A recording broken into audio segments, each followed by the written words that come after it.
How do you move African excellence from the margins to the main stage? For years, Dami Kujembola witnessed African musical artists being sidelined at major award shows, treated as an afterthought in the U.S. music scene. I was also tired of seeing sort of the African narrative being attached to a charity cause, so to speak. So for me, it's like, how can I build something that was cultural, but, that can also be financially stable and financially beneficial? Instead of waiting for a seat at the table, he set out to build the stage himself. He co-founded Amplify Africa, a media and experiences platform built to center African talent and the global Black diaspora. Along with his co-founder, Timi Adeyeba, they started simple, throwing welcome parties for African nominees at the BET Awards so they'd feel seen in LA. Some of the biggest artists today were among their early guests. Today, Amplify Africa is a premier media and entertainment powerhouse, with a monthly reach of 12 million people and over 100 cultural-led experiences under their belt, curating signature events like Afrolituation, the Afro Ball, and Africon. In this episode of Black and Borderless, Dami and I dig into the challenging but thrilling journey of establishing a Pan-African media platform. We also talk about the global invasion of Afrobeats and the important role of branding and encouraging investment in Africa. You don't want to miss it. Check it out.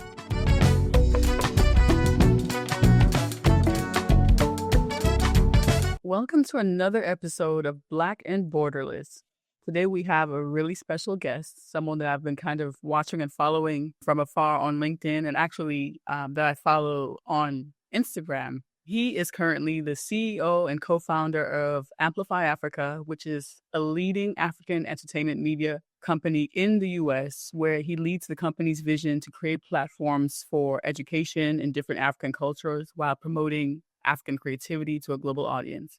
So we're incredibly excited to welcome Dami Kujembola on the show. Dami, welcome to Black and Borderless. Thank you for having me.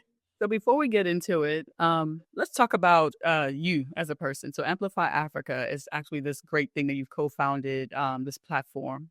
And we'll get into that in a second. But I want to hear a bit about you. Where did you grow up and where do you live now? It's a great question. I was born in Lagos, Nigeria. I was born in a little city called Agege. Sort of went my whole life from a very young age wanting to be a lawyer. My grandfather was assassinated. He was in politics and, was a pretty big one at the time. And, when he died, they couldn't find, the person who actually killed him or the people who perpetrated the act. And so I think from a very young age, I wanted to be sort of the guy who catches bad guys. And I think the way I thought that I could do that was by being a lawyer. I definitely wanted to be a criminal lawyer, sort of criminal prosecutor.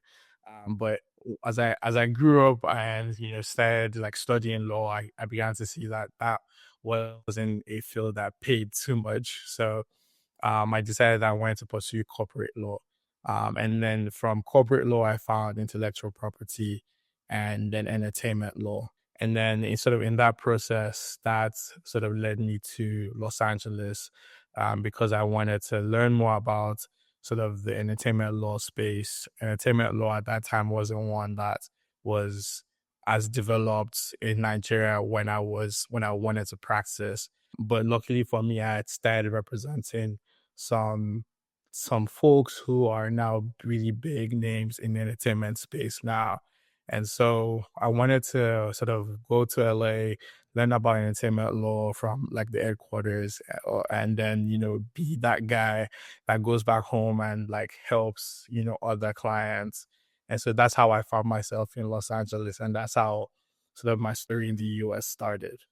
Oh, wow. No, that's an interesting transition, going from like wanting to be a criminal lawyer to ending up entertainment, which is far from criminal law, but I think the same kind of, skill sets apply. So yes, I read that were you an entertainment lawyer for Kiss Daniel or? Yeah. I try not to, I think it's probably on my resume now, but at that time I'd helped register a record label called G Worldwide, and their first artist was Kiss Daniel. Awesome. Yeah, so it was sort of good to see him transition and grow. Even while I'm here, it's good to see that he's still like a household name. But and there was a lot of controversy around his contracts with the record label early on. But I think for me it was being part of that journey from the beginning is like evidence to the growth and like the power of the music and how far it has gone.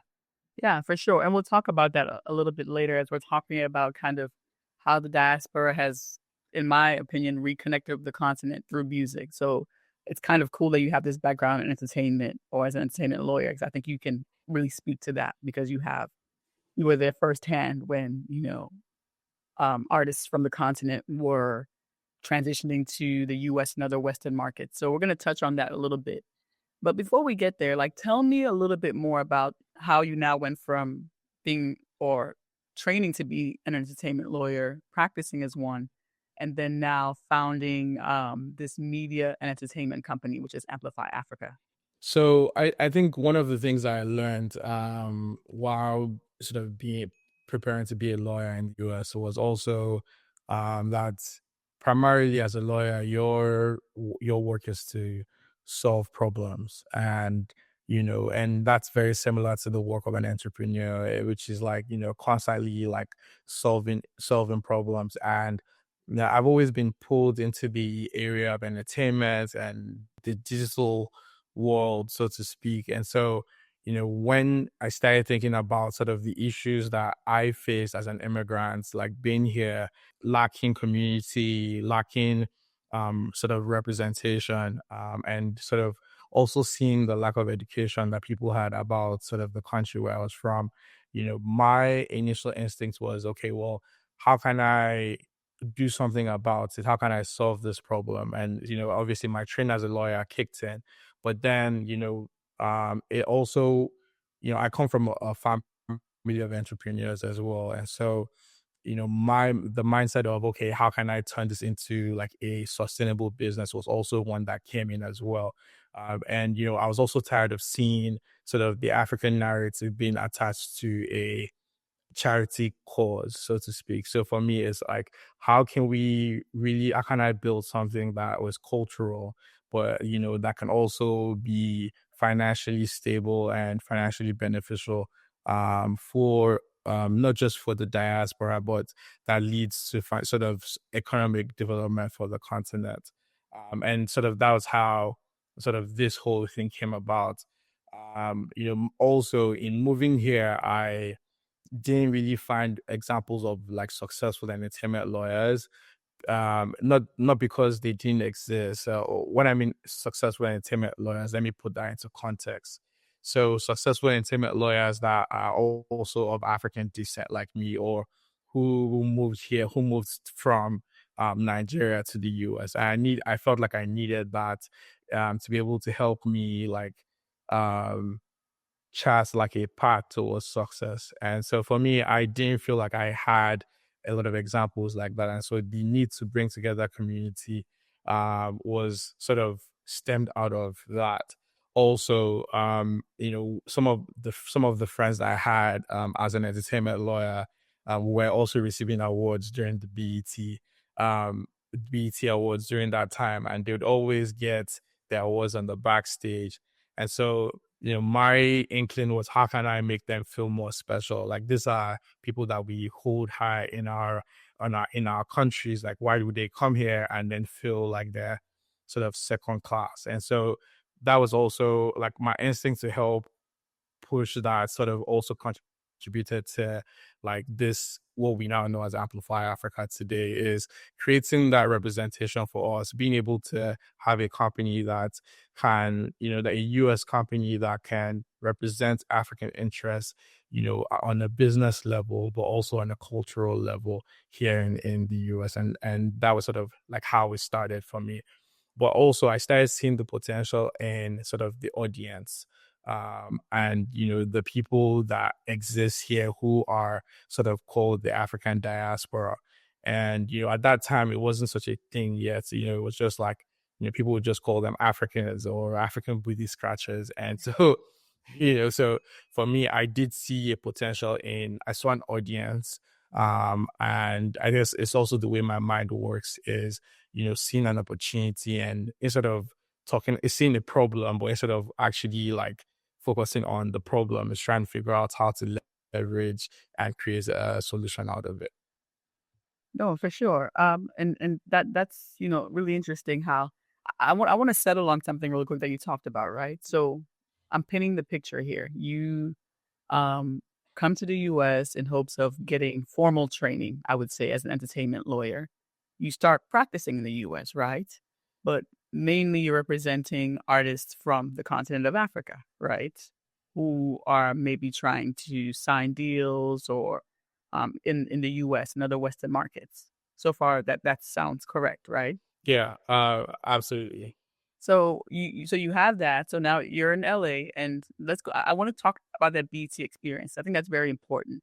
Paint a picture for us. What year is this that like around what year are you experiencing these things or witnessing these things? Because I think the story about BT and kind of certain international artists getting their awards backstage is a very important story that I want to share because I, as a diaspora, and I remember those days of the BT Awards when there was an international category and either that wasn't, filmed or it was, like, the last award when they knew people weren't watching or, like you said, it was backstage. So just walk me through what year this is when you first experienced this and what that feeling was like. Yeah, I'd say this was, I'd say, give or take, like 2016. And so I had finished grad school, so I went to USC. Um, and then I was actually offered a job by one of my professors to work in house. And so, again, the initial problem started from a conversation I had actually internally with one of my colleagues at work. We represented like big name like YouTubers, and so we would help pair them with different and bigger brands and help them grow their YouTube channels. And so I would say something like, hey, like, Davido is a big name. Like, look at his profile. Like, this is somebody that you should consider for like representation. Like, let's pair him with bigger brands like Coke or like, Pepsi or whatever it is. And they would look at the numbers and say, I don't really see this like going anywhere. Right. And so like that's then seed into like my friends say, hey Dami, I'm coming to LA for BET weekend. And having seen BET weekend in previous years, I'm like, I know that this is just going to be a sort of behind the scenes thing where these folks come and they just don't feel appreciated. And so we decided to put together like a small welcome reception, call like a bunch of friends to come attend like a really nice party to celebrate our folks. And the response was overwhelming. Like, it for us, it was like the signal that, hey, there's something here. People really want to celebrate our own, and like, how can we create that environment to do that? And so that was kind of how it started. And, we're seeing that like BET over the years has moved from, just celebrating the artists on the side to actually bringing them on the main stage, even though this past year it reverted back to like a backstage situation. But I think that like it's clear that, there is a strong cultural appeal here, and, brands like that are beginning to listen. Yeah, no, that's interesting. I mean, you're basically, one could argue that one of the catalysts for what we now know to be this, Afrobeat explosion in the US, right? You're going back to 2016 when, Yeah. artists weren't, like you said, getting as much exposure on major US platforms. And so you kind of are part of that culture and that story and that build. So it's out of Yeah. kind of frustration with the lack of exposure or even, let's say, regard even for African artists that led to Amplify Africa. So tell me, Yeah, I just, if you don't mind me also saying something there, like I think it's also like a little bit of a mentality from home, and this, I don't want to take credit for like this whole explosion of Afro beats. I think there's just so many people across the country that were thinking along the same lines. When you come from a country where you have to take care of your own lights, you have to take care of your own roads, you have to take care of your own like the kind of water you drink, the mindset of being a self-starter is just ingrained in you, right? And so um one thing of things I've noticed, just not just with myself, but from with every other person in other cities that I've been sort of cultural catalyst, is not waiting for people to essentially invite us to the table. It's like saying, hey, like we already have what we need to be able to promote ourselves, and like being able to like help ourselves, so to speak, by creating this environment. And that is what we did in LA, which is what a lot of other people did in other cities as well. Yeah, no, absolutely. And you're absolutely right. There were so many people that were part of that movement and, launching it. So I'm giving you your flowers and your props and you're being humble about it. Good. That's good. I'm glad.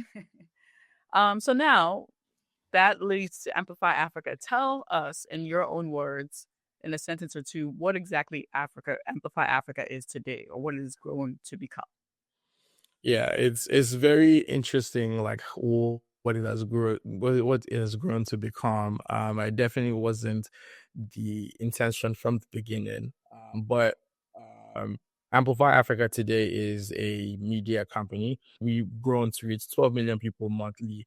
We have a creative agency now that also helps like other brands, whether they're political or whether they're cultural or commercial, to experience and speak to the diaspora audience.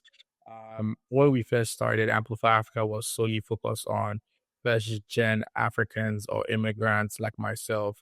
But we've grown to, one, we understand the diaspora market better, to because we know that it includes not just like first generation Africans or African immigrants, but it also includes like involuntary like immigrants who came to this country years ago, right, because of slavery. So African Americans, Afro Caribbeans, Afro Latinos. Our second largest audience is actually in Brazil after the US, because of the amount of sort of Black people that are in that country. Obviously, I'm sure you know that like Brazil has the sort of the largest amount of Black people outside the continent. And so, we as an agency, we help different brands with speaking to this diaspora audience, helping them understand. We worked with clients like Disney, we've worked with the US government, we've worked with governments on the continent, banks on the continent, and understanding how to tap in and explore this audience. And then finally, we have like an event arm to our company. So one of the things that we started with in the early days was our party Afrolituation, which is a dance party that happens in multiple cities across the US. But we've grown past that. We host an annual gala where we celebrate people of African descent every year. One of our very first honorees and somebody who's been a big supporter of ours was then Congresswoman Karen Bass, who's now the mayor of Los Angeles. And then, post the gala, we also host like a conference called Africon, which is happening in September this year, which is geared to being like a gathering of the diaspora as we know it. I'm familiar with Africon. Actually, I might be attending in September. So Hey, we'll touch on that a little bit later and talk about how planning for that is going and what that's going to look like in September. So, now you have, you've described what Amplify Africa is, right? In one sense, it's an agency that basically helps brands reach those in the diaspora, people of African descent, right? Whether that be African immigrants, first generation Africans, or forced migration Africans, Black Americans have been here for many generations and so on. So, and then you also have this media platform, which I follow on Instagram, the Amplify Africa platform, which is essentially almost like a news platform on there, which has about what 800,000, almost 800,000 followers right now at the moment. Yes, it does, and I wouldn't necessarily. I think news is a great. It's one thing. I think also just like an educational platform is another. I think like one of the things that like I apologize. I know you didn't ask me a question, but one of the things that like I feel like we need to do more better as people of of the African diaspora is to teach and to educate people about like their heritage and our culture. And not take necessarily take offense. I hear a lot of times where people say, "Oh, this person, called me this, or this person asked me this question that was so ignorant." And for me, I'm like, so what did you do after? And that for me is what's important, right? Like, how can you, if you understand the history of this country and how the media has shaped Africa, you understand that you can't necessarily expect somebody to want to associate with something that isn't they're not necessarily proud of. So if everything you've seen is starving kids or terrible images, the last thing you want is to be associated with that brand. It's a simple branding thing, when I was in Nigeria, like I would watch like American like military movies, right? And that would make me want to die for America. And I didn't know America at all, just in terms of the branding and the spirit and it's everything down to the music, right? And so for us, I feel like we're in a moment where we have the opportunity to rebrand and like really tell a better story about the continent.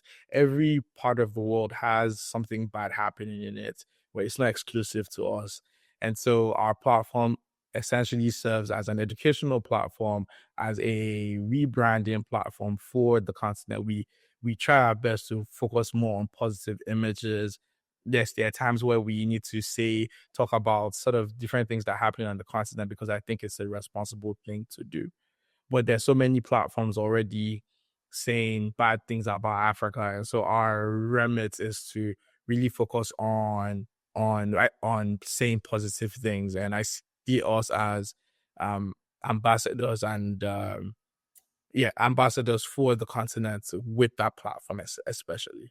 That's awesome, and I think that's, yeah, a much better way to really capture what the platform is doing, right? Like you said, it's not just a news platform, it's actually, a branding platform, or a platform that an educational platform really, that really educates people on what Africa looks like beyond the stories that they've been fed, beyond the one-sided stories, we should say, that they've been fed up to this point.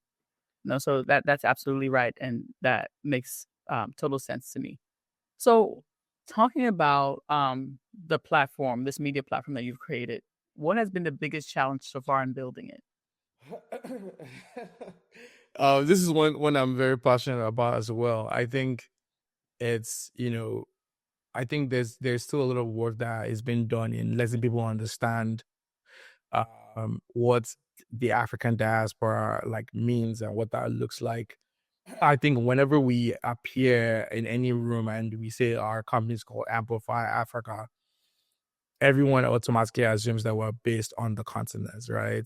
And when you talk to somebody, so that makes them feel like you're removed from their reality, right? Or you're some sort of foreign concept, right? And so for me as a business owner, like my job is to constantly remind people that hey, what we're building is for the diaspora, is to encourage, is to get more people to learn more about their heritage. And that affects us in multiple ways. But funding is obviously the biggest one. I think like when you know, I think about a lot of other platforms that exist within our space, and when it comes to advertising revenue or like actual like investment opportunities, like that's not something that like is readily and easily available to a platform like ours. And then also being grouped under DEI has never also really helped us, because I think one thing that like we offer, which I don't necessarily see as under the DEI bucket, is more of a global purview to it's about the global Black diaspora and not just focusing on what DEI represents. And I have nothing against sort of what DEI represents. I think for me, it's being put under that bracket usually affects us when it comes to like funding opportunities. But besides that, I think what our job is to continuously like, evangelize the African message. And so, from a challenge standpoint is like people's receptiveness towards that message. And like a recent, I just saw a post by a there's this movement going on to boycott like African air braiders, right? It's come August 1st. I don't know if you've seen that.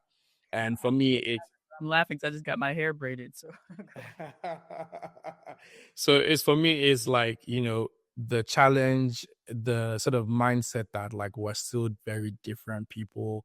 And I think if people understand, let me take a step back. The challenge is you know people feeling like Africans and African Americans are sort of at loggerheads or can't be on the same page, shouldn't be on the same page.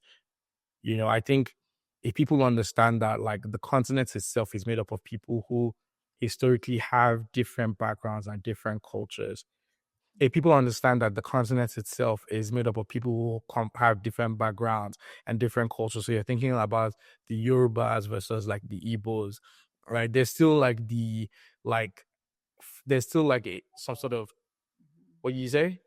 yeah, like a tribe. There's still tribal. Yeah, So yeah. There's still tribal conflicts. It's like yes, we're not all kumbaya, but I think unfortunately, we had to wait for a white man to create a border that puts all of us together for us to be able to come together. And so, for me, it's like, let's not wait for another white man to create a border for us. Like, can we like really choose each other and say like we have the same experiences, we have the same history, like how we come together and like actually work towards a better future for our people and people that look like us. And for me, that's like where the real challenge lies. And whenever I hear all of the stories about boycotting this or African booty scratcher that, or Africans saying African Americans are lazy, like for me, it further like divides us, and the divisiveness is like the real challenge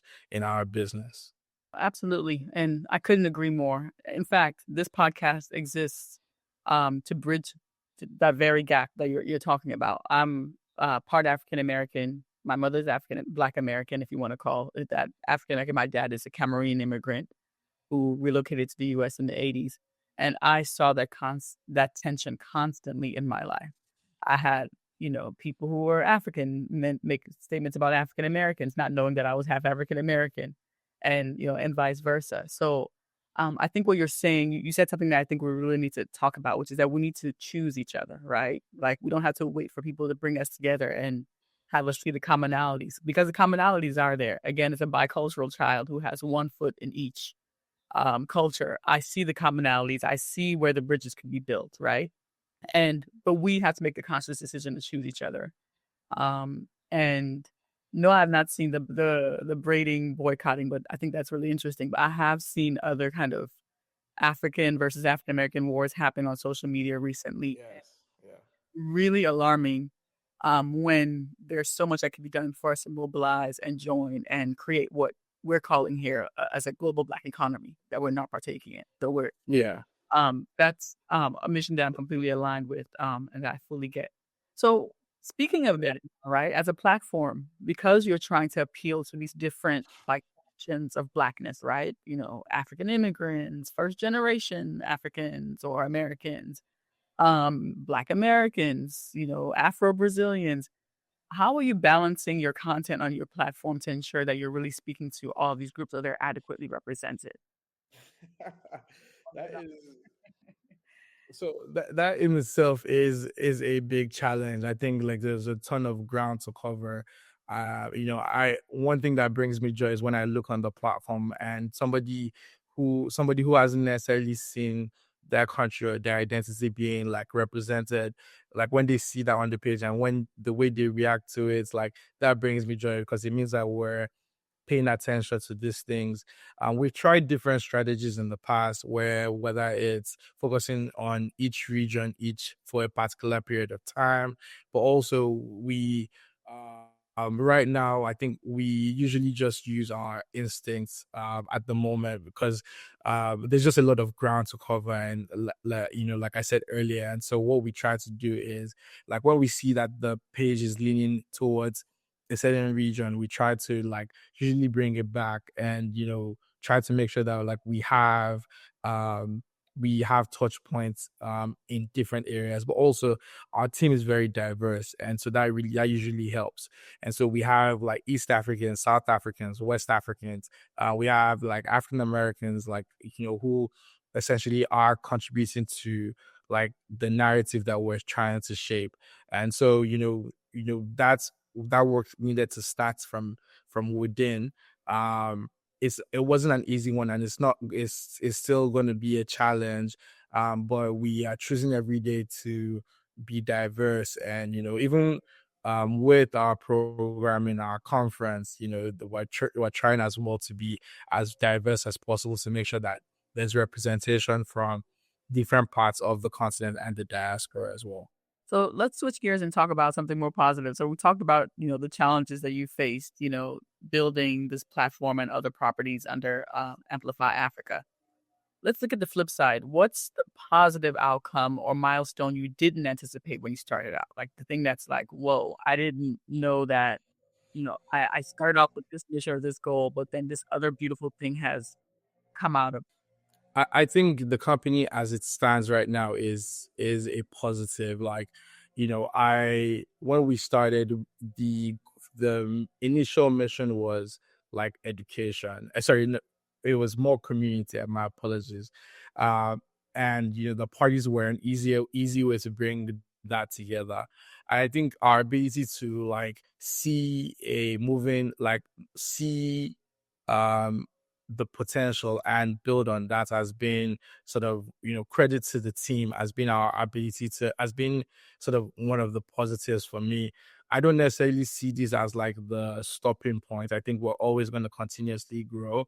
We didn't start out thinking we're going to also have an agency, but now being able to, when people see, oh, what we've been able to do for ourselves, like it was an organic request to say, hey, can you do this for me? Can you help me actually speak to this audience, because I see that you do it really well. And so for us, it's all been organic, and seeing like the company continue to grow has been like a beautiful thing, and seeing all the people's lives that are being touched. I think more than anything, the idea that's like bridging the gap also comes with economic benefits for the diaspora and the continent is one that like I'm continuously leaning into, and then seeing all of those stories continuously come out, people getting investors, people being able to like find really good investable opportunities where their dollars can go far on the continent, people being able to invest in real estate, people being able to find opportunities to train their children culturally. All of these things are things that constantly make us like feel like we're on the right path. And so, man, there's one that's actually pretty big. People being able to find their partners as well. Like I can tell like so many people who have gotten married because they met at like one of our events, or Really? kids kids kids that have been born like based off of, as a result of that, like seeing a whole like generation of folks like come together and like connect, whether from a financial or like personal standpoint, is one that's sort of continuously give it's one that continuously gives us joy for sure. I want to talk about the economic part a little bit because I think that's really important to, really touch on. So, I was reading a post maybe some weeks back from someone that was saying that like we're all creating podcasts or media platforms, but how are these media platforms actually helping push development on the continent of the diaspora, right? Like it's great that you guys all have a microphone and you can talk. But I think what you've touched on is really important 'cause I think it's speaking to the testament, it's a testament, sorry, to how media can actually lead to economic impact, right, in the continent and the diaspora. So saying that because of my platform, because of Amplify Africa, people have been able to have access to investments, both as investors and, recipients of investments, I think is a really, really important point and a good counter argument to this person that was talking about how, everyone now has a microphone or an IG page, but no one is actually impacting change in on the continent. I think one thing people need to understand also is like everybody has a role to play. And I think, you know, that's for me, I understanding that from the very beginning, like has helped shape like my journey. I think that like there are people whose job is to even in marketing, there's marketing versus there's sales, right? So like there is getting eyeballs and getting more people to know about a product, right? And then there is actual conversion, right? It's people who are responsible for that. I see the continent as a product in a way, right? And so when you see like all of these media platforms popping up, those are marketing, branding opportunities for the continent. People who can represent its interests, who can say, hey, this is what the continent really is. So that when a white investor something to an African businessman who is trying to pitch like their business, like he has already probably seen a really cool, funny video online, or he has been to an Afrobeat party, so that he understands that this world is not so foreign, right? This is something that like exists, and there's a ton of potential. I think the issue that we've had from an economic standpoint in terms of like diaspora investments or other foreign investments is people see the continent as this like foreign, dark, backward place, right? And so all of the things that happen from the media to the podcast, all of those things to the parties, all of those things help make the continent feel more familiar and closer, so that again when the time comes for you to make those decisions which actually matter from a financial standpoint, like it doesn't feel so foreign to you. But this year at our conference, bringing it back to Africa, our goal is to bring those two worlds together and to say, hey, like, yes, the partying, the media, the culture, all of that is really important. Like, but then you're also bringing a commercial aspect to this, and we want to ensure that people are able to access ways to leverage the continent and the diaspora to scale their careers or their businesses. No, for sure. And I think that's the stage that the movement is at right now at large, where it's like, how do we convert this, renewed, let's just take even like first generation as I call them, right? So those of us born to, African immigrant parents here in the US, right? What the parties and the music and all those things have done is that they've kind of instilled this renewed sense of pride in being connected to the continent again, right? I see Gen Z kids who are born here to Nigerian parents and Ghanaian parents. I went to like a graduation party for one of like my Gen Z cousins. They were playing only Afro beats at the graduation party, and these kids were born here, born in Texas. Only go to visit their parents' home country for for holidays and things like that. So it's now we need to convert that to kind of economic impact, economic power of some sort, right? So I think that's recognized widely. Everyone is seeing that. Like, how do we make this more than just like, oh, we love to party together and we love music from the continent? How do we convert that? And there's this movement happening. And you as a brand, I think, are in the perfect position to lead that, right? As a platform, because you already have the following, you already have the ears of youth, frankly, right? And can really convert that renewed interest in the culture into something that's sustainable and economic and, and moves the continent forward. So that's really beautiful to watch. So you're talking about Africon. Let's talk about Africon a little bit more. Speaking of Africon, so you have this coming up in September in Atlanta. Tell me what it is in a nutshell and what you're hoping people will get out of it. Well, you've already told me what people will get out of it, but describe it again for those who didn't get it the first time. I like to describe Africon as like a physical embodiment of all of our work throughout the year. So, throughout the year from January to December, we're introducing people to each other. We're helping people connect from a business standpoint. We're helping people from a cultural or music standpoint access a wider audience.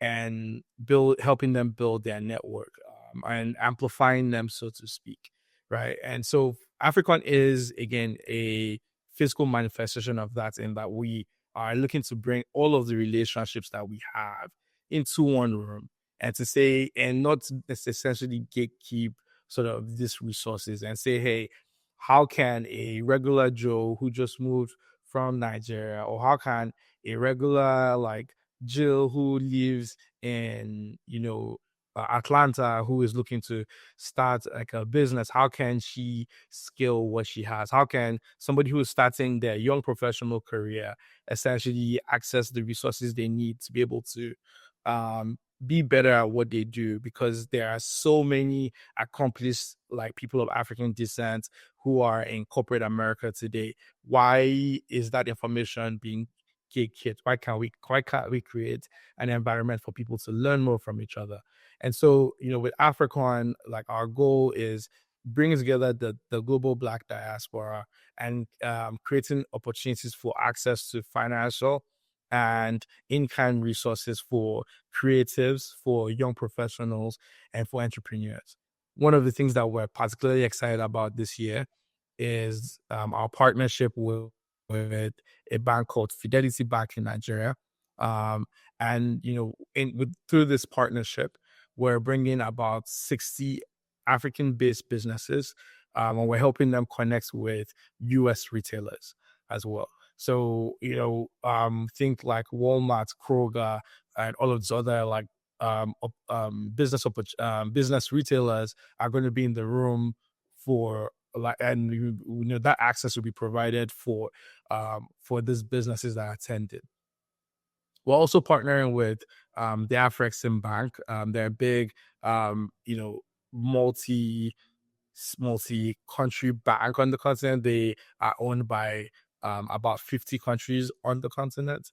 And they have a $1 billion like creative film fund, right? Again, these are things that people don't necessarily know about. And so for us, is like the diaspora has so many resources to offer. How can we create an environment where it's easily accessible? And so, that's what Africon is. We start the event on the 18th of September, and it goes on till the 20th of September in Atlanta. And we pretty much picked Atlanta on purpose because Atlanta is such a one is closer to the continent. It's really close to the East Coast, where there are a ton of Africans, and obviously to the south in Texas. But also it's actually, Atlanta embodies like the spirit of like Black wealth, and sort of Atlanta has also historically always been a bridge to the continent as well. So we're excited to be sort of bringing all of these elements together at Africa. And our theme this year is sort of culture meets commerce, because it's not just about parties; it's about making money as well. For sure. Right. Basically, what we just finished, we'll just talk about, right? Yes. Culture meeting comments. How do you convert the partying into something commercial that really moves the continent forward economically? So that's interesting. So yes, Africon, I'm incredibly excited about it. I'm hoping to make it. I'm making plans now, but I hope you can make it. The schedule's a little heavy, but for me, but I think it's worth going to. And again, you've done a great job, I think, really articulating what it's about, and talking about even the journey of planning it on LinkedIn. I've been following and seeing kind of how you're planning it. I think what I like about the way you're talking about this event is that you are incredibly transparent about the challenges of planning it, as you are about what it is and what it's going to offer. And I think that's really an authentic way to market an event, because we are all kind of along for the journey, and we're all waiting to see what's going to happen in September, because you've been very transparent about what the process of putting together such an event looks like. So kudos to you here. We talked about how kind of this cultural explosion that's happening, especially in the diaspora, where it's cool again, to be tied to the continent from a cultural standpoint, from an entertainment standpoint. So entertainment has been a real driver, I think, in that renewed sense of pride that we've talked about. What do you think is the next big thing from Africa that will capture the world's attention, especially the diaspora's attention, if anything? Wow, that's a good question. I think entertainment itself has not fully formed yet in terms of capturing the world's attention. I think yes, music is doing great. I think there's still other potentials within entertainment. So like I'd say I'll probably classify fashion within entertainment, even though it is I don't know if you'd call it it's more culture. Um, and then I think our movies still have a long way to go. But I think there's a strong potential there as well. Recently there was a movie at Cannes that like got awarded one of the biggest prizes over there. It's called My Father's Shadows by a Nigerian filmmaker. I think that we're like especially with like artificial intelligence, like being introduced into the continent. Like I mentioned earlier, like the people on the continent are self-starters. And so we don't wait for things to be taught or given to us. And so like I'm excited to see how like AI essentially affects all the things that we do as a continent. I think it would be a great like equalizer for a lot of people, just the same way the internet has helps make our worlds like smaller. So I'm excited to see how AI affects entertainment. There's a ton of content creators already on the continent who are creating like amazing content with AI being involved. And there's always this like and there's this like um this pushback towards AI and how it's taking over jobs. But I think that like people are also being creative and thinking about like how to leverage it for our benefit. And I'm really, really positive, especially because the continent has one of the youngest populations like in the world. I think those kids are thinking, how can I leverage this to like feed my family? And that is one of the greatest motivations for anybody trying to fend for their family. And so I'm very excited about how AI like translates in our world. No, that's really interesting, right? And how yes, like, and how AI, for lack of a no pun, amplifies, the influence that the continent is already having worldwide, and here in the diaspora especially.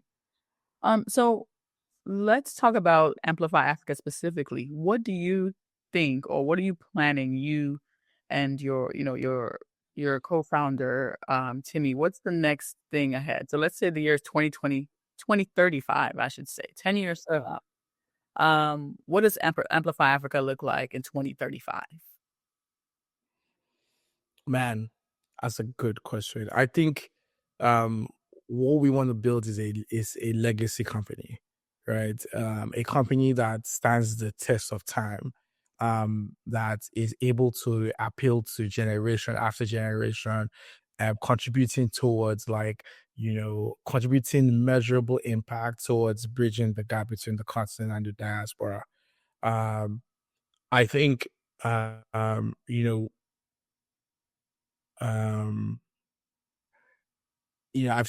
when we came into this space, we met a lot of people who would say, "Oh man, back in the day I used to do this. Back in the day I used to do that." And for me, that's actually one of my biggest fears. Is I don't want to be that guy who, at some like party with young kids, I'm saying, "Oh man, back in the day we used to do this stuff." Like, no, I want to still build a company that would stand the test of time and be relevant. And so I think that is like when thinking about like years from now, I think innovating and being relevant is top of our priority. But also, I think there's so many. One of the reasons why we also picked the name Amplify Africa is because there's so many other people in the trenches who are doing amazing work with promoting the continent, right? Um, I see down the line a world where all of these things are consolidated, right? Um, in a business term, I see a big merger, right? In some of this, like and consolidating our efforts into making us like a more stronger unit, and in ensuring that we are able to have a voice and a say, like culturally and globally. And that's how it might not be called Amplify Africa 10, 20 years from now, but I see us being part of a stronger conglomerate that, you know, um, helps really drive this African narrative, this diaspora narrative as well. Yeah, for sure. That's really interesting. And I do see that happening. I think there's so many people who are promoting this. Like the guy I said, there's so many of us with a mic, right? Everyone has a mic now because we live in a world where everyone can, have a mic. But I think there will come a point when some form of consolidation and merging has to happen to create this larger, bigger movement that can't be stopped. So I'm totally vibing with that and aligned with that as a vision for a decade from now. So let's talk before we go out. We got a few more minutes. Let's just have a little fun and talk about your music taste, your taste in music, and other things. So if you had to name one artist from the diaspora or from the continent that you think is completely slept on, aka overlooked. Oh man, that's a good one, man. If you'd asked me this, someone asked me this question, um, I think 5 or 6, no, I think probably like 7 years ago, 6, 7 years ago, and I said Burna Boy, right? Which is wild because like he's huge now. Prophetic. But yeah, very prophetic for sure. I would say it's really hard for me to say. I would say maybe I can say a genre that is still being slept on is Amapiano. I think that like it's growing really fast, but I think on a large scale, some people are still sleeping on it. I would admit I was one of those people as well, but now I'm like one of the biggest Amapiano heads. Um, so yeah, I would say that maybe Amapiano is a genre that like people are sleeping on. What made you change your mind? Mama Piano, what happened? Which Uh, artist happened to you that he made? Oh no, I think um Kevin Momo, definitely one big Amapiano DJ that like really put my attention. But I also um dabbled in the world of like artist management just for a little bit because I was really passionate about an artist. My name is Elaine and she's from South Africa. And so she also like introduced me to that world and that music. Um in a way that I wasn't necessarily like um used to before. I think sometimes we tend to be too absorbed in our worlds, and it usually takes somebody who is also absorbed in their world to like say, hey, come check this out, and it really helped open my eyes towards Amapiano. okay, for sure. That's awesome. That's pretty dope. So, okay, last trivia question. Wait, how about you? I think if you Oh, yes. maybe I can learn a new artist from you today. You know what? I'm gonna be honest with you. My life is incredibly boring lately, so I don't even have the time to discover new music. I've become a suburban mom, so I'm the wrong person to ask. And you can ask our producer. Like she had to like give me the name of an artist that has a song that I like. So yeah, I'm in suburban mom mode now. Let me think. Do I? Okay, no, no, no. I don't know if he's like he's kind of slept on, and I'm gonna make sure I get his name right. Black Sheriff from Ghana. Well, interesting. Well, that's a good name. That's a good one. That's a good one. Yeah. Ironically, my mom is much cooler than I could ever put me on the Black Sheriff. My mom is in her 60s and was like, "Oh, Wow. Ghana, you need to really check him out." And I was like, "Oh, okay, wait, this is dope." So I think Black Sheriff is completely underrated. Obviously, he doesn't have the global appeal that some artists going to be coming out of Nigeria and other places have, but I think he has a ton of depth, and I'm hoping that he kind of blows up beyond like local markets. And Yeah, I hope so too. there, see, I got one. Okay. So last trick question. What's a brand originating from the continent or from the diaspora that you can't live without or that you don't think anyone else should live without right now? Ooh, man, that is a good one. Origin out of the continent. Where did you guys get this question? So I think that like African fashion is forever goated. I am like I if I had my way I would wear trad like every day, like if I had my way. But there's actually this really cool brand that I like. They're called Dye Labs. They're a really cool fashion brand, trendy. They like use like traditional like ways of making attires, but like with a sort of modern spin. I really think they're a cool brand, and they're one of the brands that are going to be showcased at the conference this year, in our expo hall. But they're a brand that like I'm a big fan of, and like always would advocate for them in spaces like this for sure. Well, I think that I can't live without from the continent. It would most likely just have to be Afro beats. I don't think I can think of anything else. I think Afro beats. Oh, now I'm unveiling. Yeah, I'm unveiling. Afro beats and African food, like those. I can't live without those two things. For sure. Which dish? You got to give us a dish. Which dish can't you live without? On a basic level, I'd say like jollof rice. But like on a more sophisticated level, I'd say like pounded yam and like egusi. It's like my favorite meal. Okay, so at least like twice a week, you have to be on the. I don't want to put myself on blast. On how many times I eat African food. I also cook a lot too. So I was gonna ask, are you making it yourself or are you buying? Yeah, I do. I make them myself. I'm a good chef. Okay, next time I'm in LA, I'm gonna come up. Hey, please, you're welcome. You're welcome. Awesome. Well, thank you so much, Dami. This has been awesome. Just drop for us again one more time those dates for Africon coming up in September, the exact dates, and where people can go to purchase tickets. Absolutely. So Africon is happening from the 18th to the 20th of September, and tickets are available at africon.global. I'm super excited for the programming that we have, and I can't wait for everyone to experience what we have in store. Awesome. I'm excited as well, and I can't see how it turns out. I'm sure it'll be awesome.